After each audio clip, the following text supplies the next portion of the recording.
U šumi planine Bitoraj, 17 km sjeverozapadno od Foče, a 3 km od sela Bujakovina, na nepristupačnom lokalitetu zvanom Biljeg, nalazi se starosrpski nadgrobni spomenik u obliku stuba. Sa prednje strane ovoga spomenika nalazi se isklesana ljudska figura koja najvjerovatnije predstavlja pokojnika.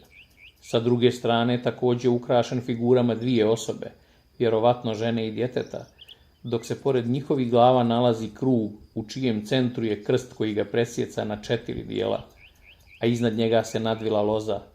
Sa jedne od bočnih strana usječen je ćirilični natpis: Si Bilig tvrdi Sava Brsnića, počtena viteza, ovdje mu dan dojde.